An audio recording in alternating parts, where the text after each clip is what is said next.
We're crazy for light, for color, for beauty. Crazy for the faces of our children, of our lovers, and the friends before whom we pour our calamities. We're crazy for beaches and distant horizons, for home after a long, hard day,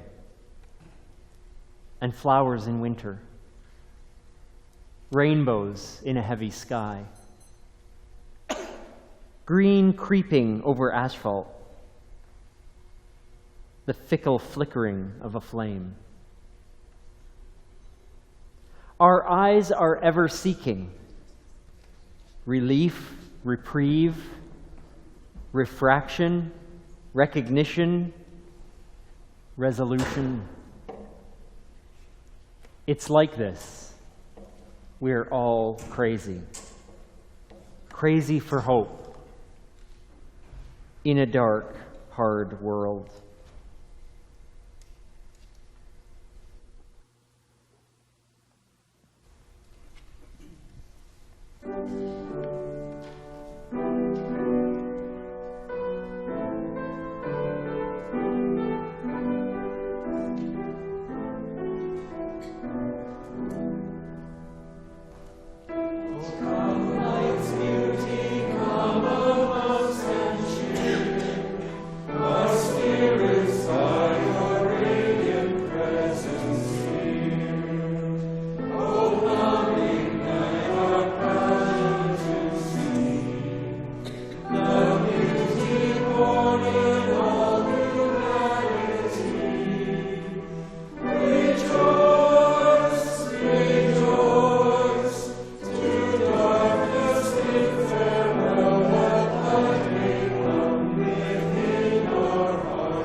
We have been lighting our way through the December darkness to this night, and we relight these Advent candles tonight. The first one,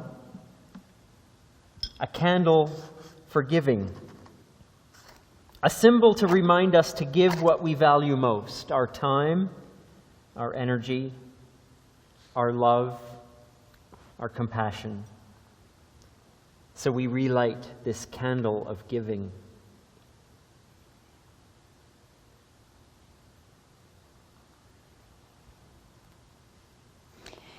In this season, we honor memories and traditions. We honor an ancient story of a precarious birth in a dark time. Seeking the light in one another, we relight a candle for honoring.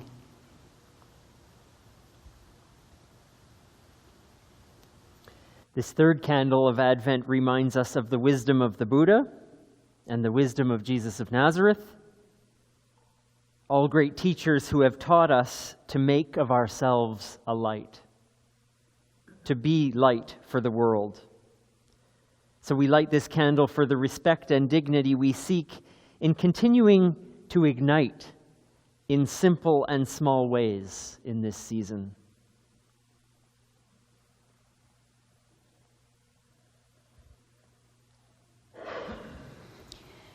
The fourth candle we lit on our way to this night was a candle for caring. We light this candle, a representation of our intention to keep shining our light into the darkness of an unkind time, we relight this fourth candle to spark our capacity for caring.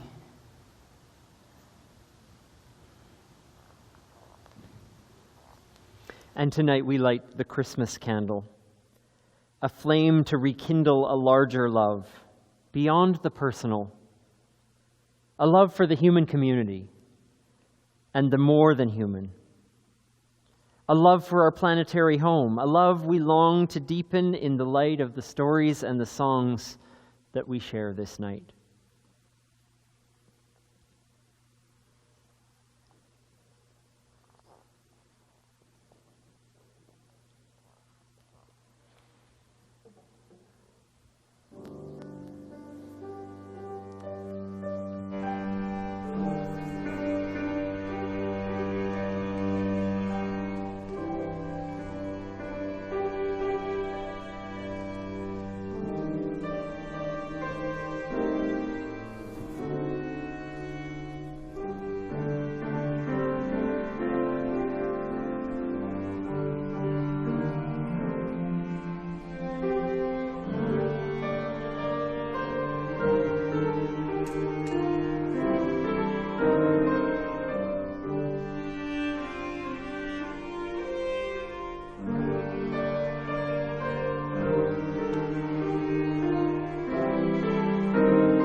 We come on this Christmas Eve not only with our joys, our celebrations, but we also come with our fears through all the years, fears for our world. And so we bring them all together and we share them with each other and we give voice to them. And we call that prayer. And we call it our intentions in how we might live in this night and beyond. Let's speak these words together.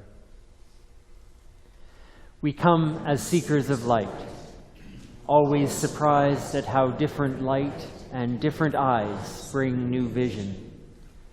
As we come newly born into each moment of our lives, regardless of our age, we never tire of the shine of new light. In this night, we affirm our hopes and expectations. when we find ourselves in unexpected situations, that we may find courage. Where anxiety threatens to overwhelm us, that we may find serenity. Where challenges seem to close each door, that we may cultivate imagination and encourage our perseverance. As this night is poised to become a new day, may we awaken to our deepest calling, to be dwelling places of love and light. May it be so.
Of the two birth stories that we find in our spiritual writings, in our tradition,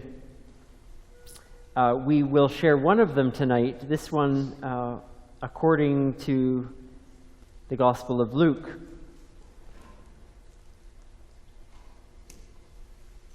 In those days, a decree went out from the emperor that all the empire be registered. All were compelled to travel to their ancestral town for the registration. Mary and Joseph went to Bethlehem, the city of David, because Joseph was a descendant of the house and family of David. While they were there, the time came for Mary to deliver her child, and she gave birth to her firstborn son. She wrapped him in bands of cloth and laid him in a manger because there was no room for them in the inn. There were shepherds in the fields near Bethlehem, taking care of their flocks that night, and an angel appeared to them, and they trembled in awe. But the shepherds heard the message, "Don't be afraid, for this is good news of great joy for all people. This very night a child is born. You will find a baby wrapped in blankets and lying in a manger." Suddenly it was as though the heavens opened in song and praise. A multitude sang glory all around and peace to all people on earth.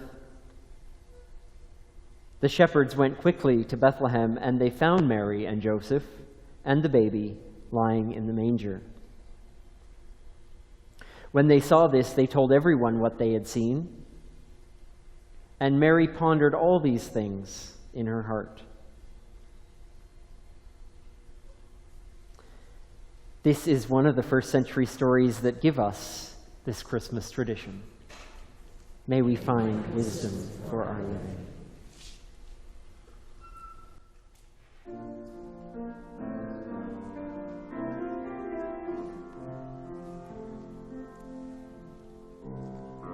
A light is gleaming, spreading its arms throughout the night, living in the light. Come share its gladness, love's radiant light is burning bright, living in the light.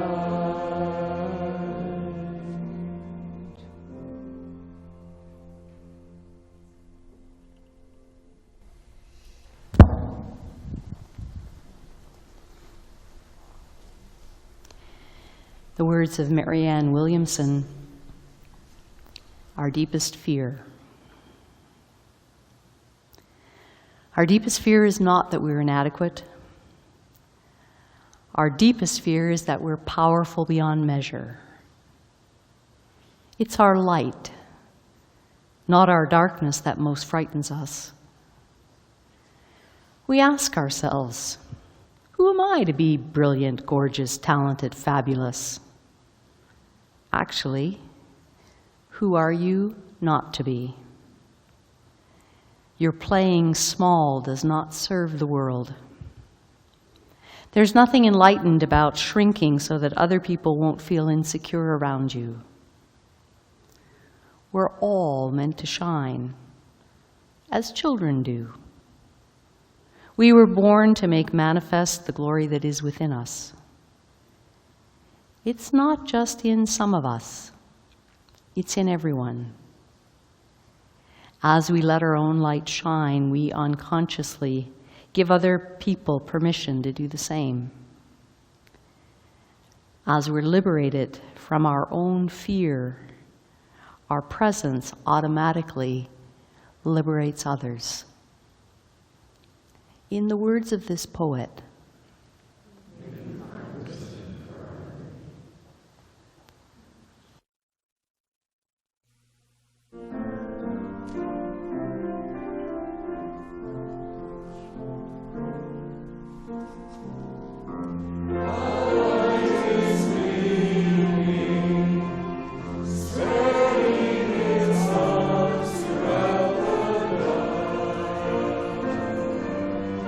Living in the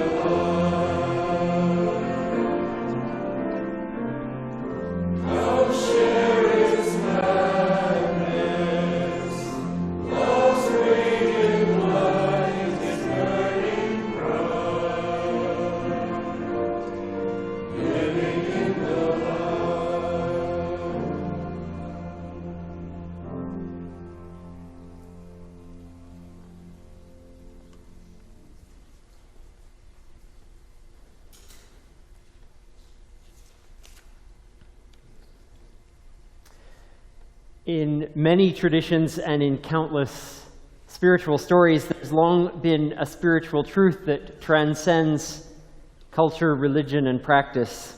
It's this: that our real beginnings in this world and on this journey called life are truly launched not with our exit from the womb, but with the opening of our eyes. Our births, as common and as sacred as they all are, initiate this fleshy experience we all share for a while, but it seems that the real adventure begins in the opening of our awareness. Awareness to a new reality, to something broader and more connecting that unites us as spiritual beings having this human experience. From darkness and formlessness, light emerged at the Big Bang. In the mythical stories of Adam and Eve, it's when they finally partake in the fruit that has availed itself to them, wisdom of good and evil, knowledge, that they begin this adult adventure and challenge of human life. All these myths in our tradition that seem to suggest the opening of our eyes, our hearts, our minds are the beginning of what it really means to live. There are moments in the lives of great spiritual leaders the world over, and we celebrate their awakening, not necessarily their birth, be it through some kind of baptismal experience or some enlightenment or some kind of spiritual knowing, some new insight, a new way of being, that their valuable contributions to humankind begin.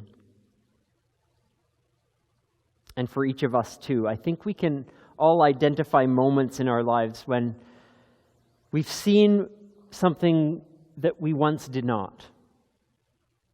Aha moments, realizations,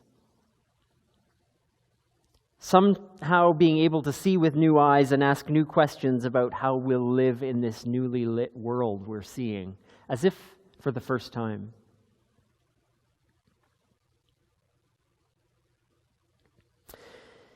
Light does not get a big role in Luke's telling of the Christmas story. If we were to read Matthew, we would get this magical star moving across the sky. There is no bright star leading anyone in the story we read tonight.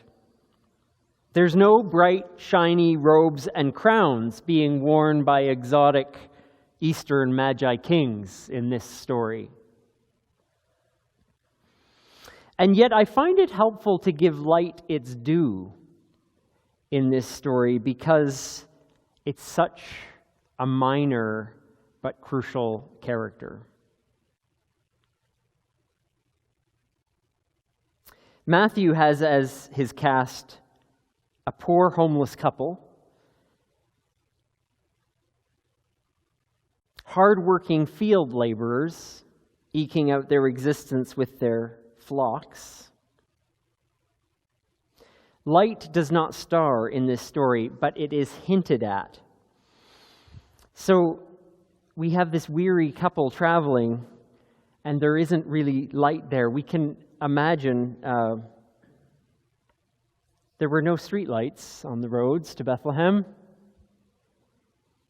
It would have been a dark journey at night. They would have been unwise to travel once the sun went down. Finding no room in any homes or guest rooms, there's no light mentioned there. Shepherds watching their flocks by night, there's no great beam shining on them. And then the angels appear. The text we inherit of this story talks about the soundscape, not so much about the lighting department. A heavenly host arrives to tell the birth, and then sounds of singing. No mention of light. But since we're in the land of stories, the realm of oral tradition and cultural lore, We are free to imagine. And I can't think of one Christmas card that portrays the shepherds that doesn't have the angels backlit in a way that would make Broadway quite proud. I've got a few slides on the next screen. These are the Christmas cards I was thinking of. Are they not there? They're not there. Well, such is technology. Anyway, imagine it. The angels appear, the shepherds, there's this kind of glow of light. If the heavens open up in hallelujahs, isn't it right to imagine that there's a bit of light shining through the cracks in the clouds? I mean, it's a story after all. I can't imagine those early first century storytellers not doing all they could to sell it to those who were listening. And then those shepherds, all with a job to do, minding their sheep, they left their flocks, or at least some of them must have, and left them in the care of others. And they're compelled by messages of word or song or light, and they go, and when they see a child in a messy, dark shelter, they are caught up in this too. They are excited. And then we're told that once they'd seen this child and the family, that they leave and they tell everyone that they could. In other words, they now are the voice, the song, the light, and they spread it around. The angels have gone back to wherever they came from. But the shepherds are the ones with the work to do now, and they tell whoever they can about a child, a birth in the night. And I think there's beauty in this story because poor, cold night laborers become the story and the song of love and excitement in their world. And they do it for who knows what reason. But they've caught a glimpse. They have caught a spark of some excitement, a note of goodness, an air of simplicity, the things that any one of us could celebrate when we see a new child. And they become the sound and the sight of it for others. The light they share isn't some magical light from somewhere else. They share their own excitement, and they tell the story from their own eyes, their own experience, their own spark of excitement. Light has this way about it. It turns our faces from looking up, reorients us from seeking whatever we're looking for in the heavens or with the gods or with some external light technician that can show us the runway, toward looking right here, right where we live, right in ourselves, in our very experience.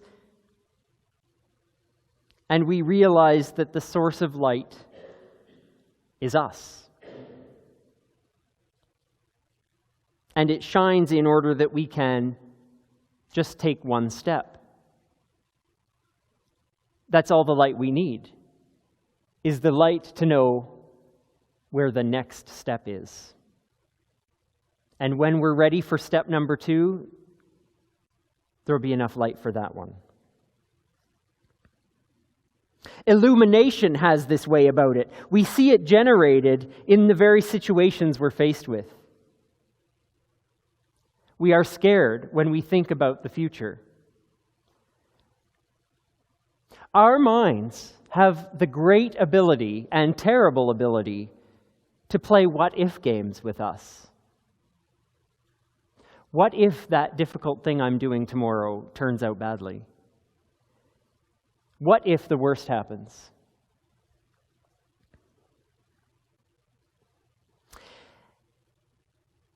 And the wisdom of our experience tells us that we can't do much about step 4, 5, 6, 3 days from now. We can do something about the very next step we take, about how we take the breath and take one step. That we find some light, some courage within us when most needed. We find it in the unexpected face of a friend, in a bit of good news. We find it in a kind word, a favorite song, an inspiring piece of art. We find it in a loved one. And it's enough.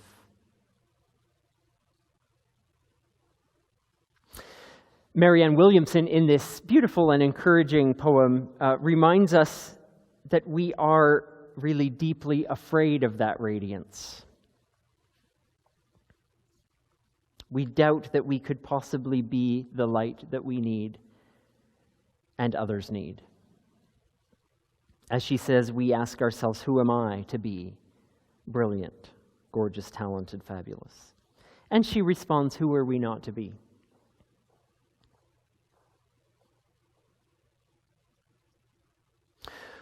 We are afraid to tell ourselves that we are enough, that we are good enough, and that the light in us will shine bright enough. She mentions children. You know, children are very, very good at this, shining their light business. Before they develop this sense of appropriateness that we adults are burdened with,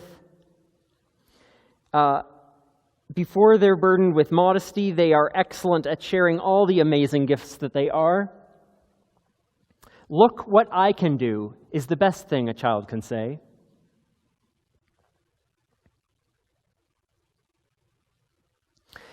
Can we get inspired by that childlike attitude?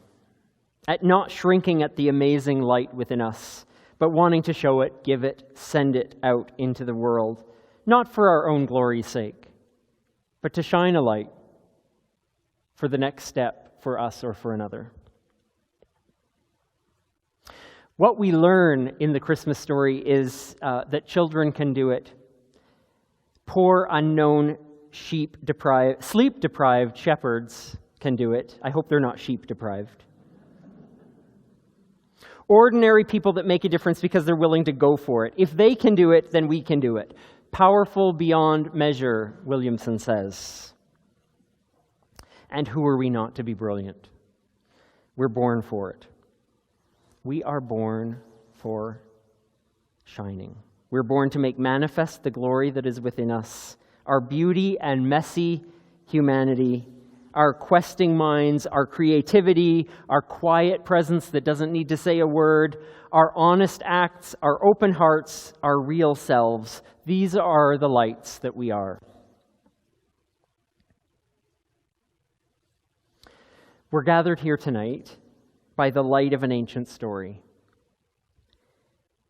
coming to celebrate that light is born in this world every moment, in every birth, in every one of us, in every thought. We come here tonight to celebrate this old story that we've done for so many years because we need reminding that light is powerful and that light is within each of us. And that makes us powerful beyond measure.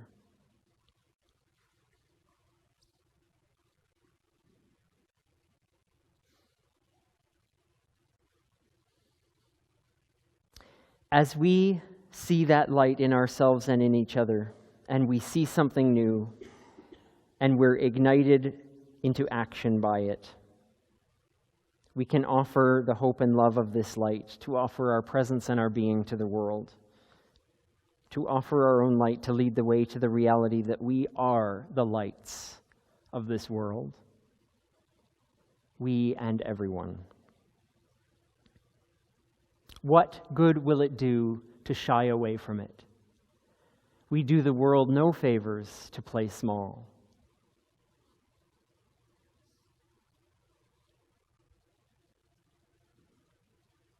May we be inspired to allow Christmas to bring out our inner light, that even when we turn off the trees and the house lights, there will be a shine because we know where the power, where the light source really is. That it will burst out of us in radiance so that we might live light and spread light and be light today and always.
Unity around the table, we invite you to respond when you hear the words, "We come in the quiet of this night," with the words, "We come with light and love to give." In the darkness of this late night and the anticipation of morning light, we come in the quiet of this night. We come with love and love to give. Knowing that the long story of love that has sung its song long before us, having made itself known in every culture and spiritual tradition, and recognizing it in our own experience and our own stories, sings too from within us. We come in the quiet of this night. We come with light and love to give. Recognizing the capacity of life's light to shine in our lives, even in the midst of our fears, our challenges, and our reluctance. We come in the quiet of this night.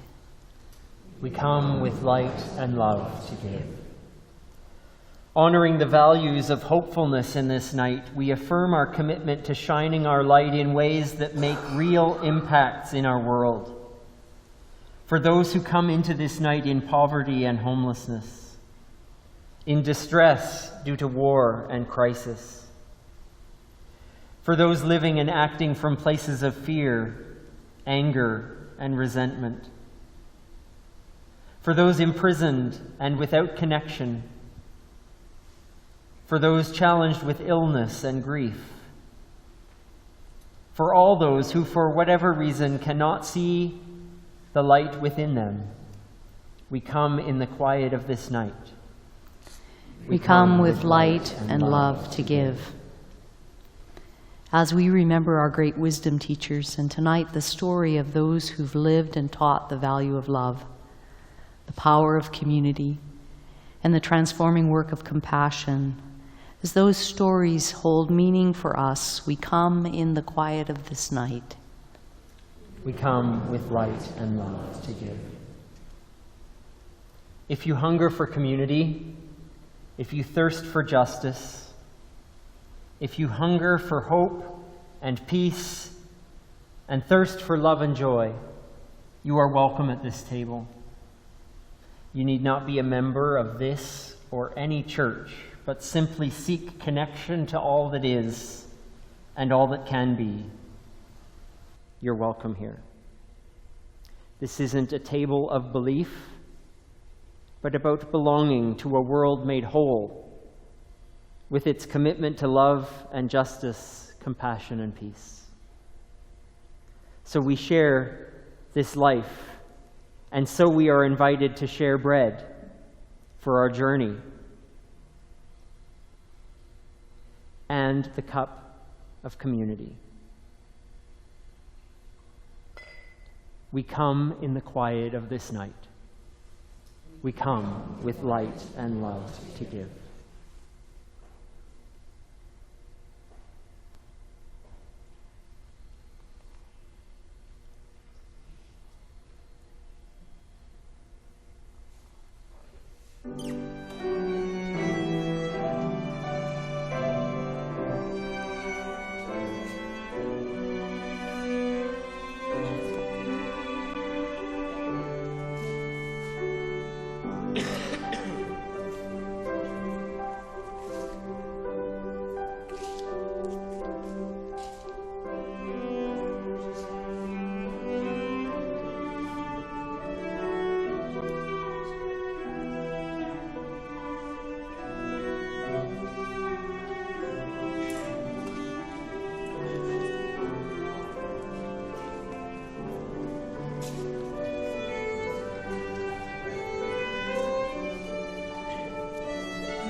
we have the opportunity to, in a very symbolic way, share our light. The light that comes from within, that shines around us, to share it with those next to us and to let the light grow. In this very special time, we sing what for many is the quintessential Christmas Eve song. We sing Silent Night as we share and spread Christmas light.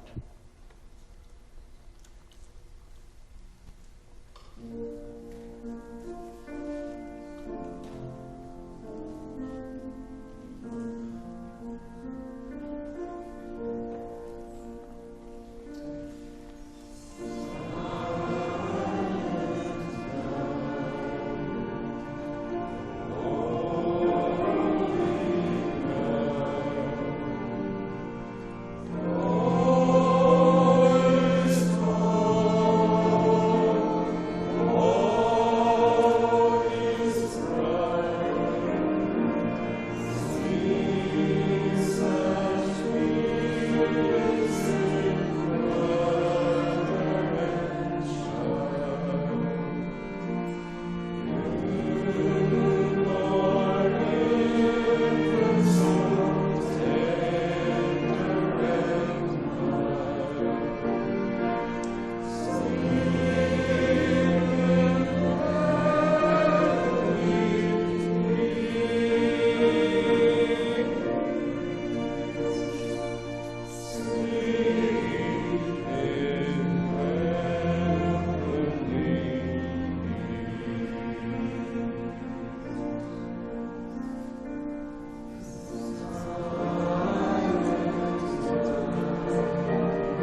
Not one light, but many guide us on our way tonight. Every flame of hope and love, every flame of joy and peace, every effort to do good, every act of kindness and justice, every one of these offers our light to the world. So may we go into this night with the radiance of the light within us, the light among us, and the light we see in each person. And may we go with courage and deep intention to let our light shine and bring the brilliance of Christmas light to each moment. We go in peace and in the strength of who we are together.